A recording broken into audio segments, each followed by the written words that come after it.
Alright, here's our program design for the supraspinatus impingement and the rotator cuff sprain.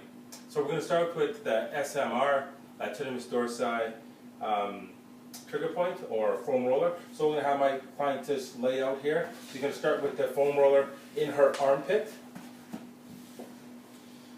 That's it. Good. So I want you to form a triangle through the shoulder, elbow, and then with your hands. Good. Make sure your neck is in a neutral position. Okay, you can put your top leg just over top to help you push, and your top hand over top to help you push as well. So what my client's going to do is push from her armpit all the way down her latissimus dorsi, right to the mid of her rib cage. Go ahead. Good. So in our program's design, she'll do one set for about 30 seconds. Again, working that latissimus dorsi.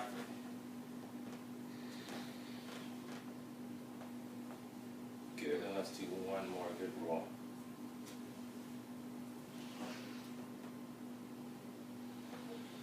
Alright, so our second exercise in our inhibit would be the SMR thoracic spine. So instead of using a foam roller, I have my client using a trigger point block, and also we're going to use a trigger point ball, probably with this both yellow, so this would be the mid-grade. So I'm going to have her just roll over to her left-hand side. I'm going to place it right underneath her scapula, but not on her spine. I'm going to have her roll over so her hips are now square. Good.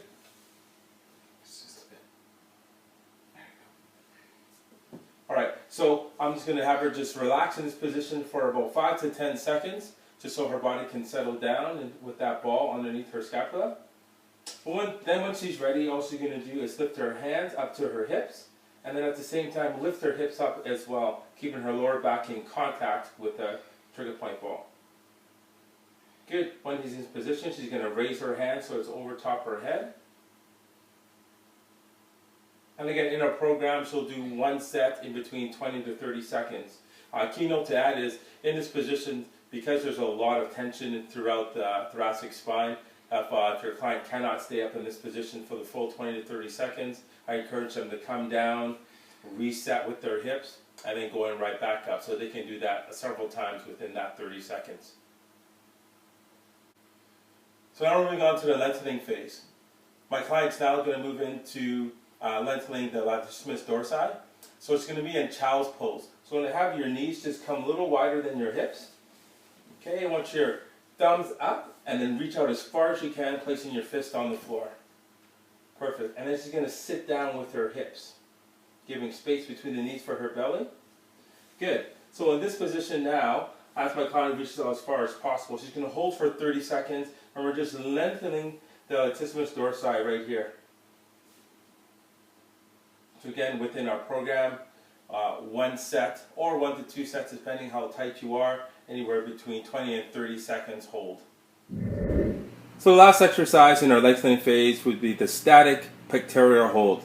So I have my client go against the wall here. She's going to raise her elbow so it's even with her shoulder and place her hand against the wall.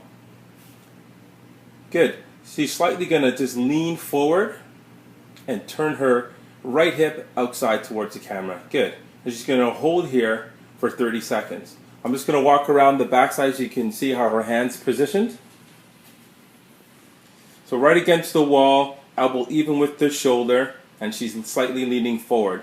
So that'll give you a good static pectoral hold.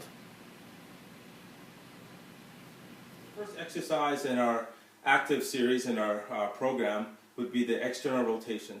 So we're going to use a towel here just to place in between the rib cage and the elbow of my client. Okay, this gives her rotator cuff, makes it in line with the elbow, so it has it better. Just in case if she was weak, she can have a little extra support and strength there. So she's going to take it from this ready position and take it inside her body, hold, and then come back out. So the tempo count is going to be 2 to 4. Good. 2 seconds out and 4 seconds in.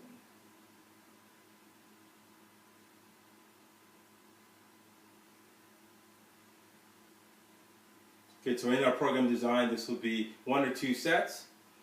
12 to 15 reps. The next exercise in our activation is the ball complex. We're going to do a little modified version today. I don't have a stability ball and I also do not have weights, but this is a great way to actually start someone who's a beginner who has a weak shoulder. So I have my client come up on her knees.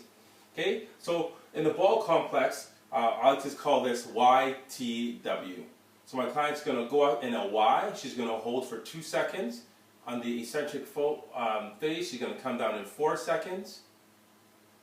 Good. And then come back out to a T. That's it. 4 seconds down, and then into a W. So working the same range of motion that you would in the ball complex, but just simply shadowing it now. So 2 seconds in contraction, 4 second eccentric, and again, working and strengthening the activation of the shoulder complex. So our next exercise in the integrated phase would be the one arm row. So I'm going to have my client step forward with her right foot, okay, step back with her left foot with her heel up on her left foot. She's going to slightly lean forward and bend her front leg. Good. Make sure your core is nice and tight, so push your belly button to your spine and kind of open up your chest and round your shoulders to the back of the room. Good. So now I'm going to have you raise your arm level to your shoulder. Good. I'm just going to step back here a little bit. Good. So now you're going to drive using your elbow, go all the way back to 90 degrees, hold for 2 seconds, and then come all the way back out. So again, the tempo count is 2 to 4. Good. Let's see if you can get that elbow a little further back. Good. Drop that shoulder just a little bit. There you go. Let's do a couple more reps in that action. Good. And one more. Good, so for this program design, my client will do anywhere between 1 or 2 sets, 12 to 15 reps. So the last exercise in the integrated phase would be the squat to row. So we're going to use the toner band. I'm going to hand the handles to my partner. Okay, so I'm going to make sure your feet are shoulder width apart. Good, make sure your tummy's nice and tight. You know, raise your hands to the shoulder, to your shoulders. Good, elbows extended. Now I want you to round your shoulders slightly to the back of the room. Good, make sure you drop your shoulders.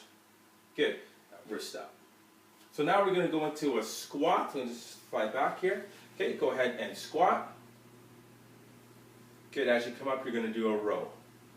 Hold for 2 seconds, and then come all the way back down. So I want your elbows to go tighter to your body, and roll to your body. Good. So again, the tempo count here would be 2 to 4.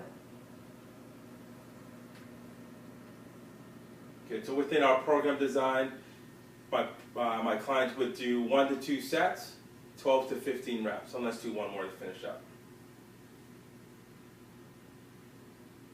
All right, good.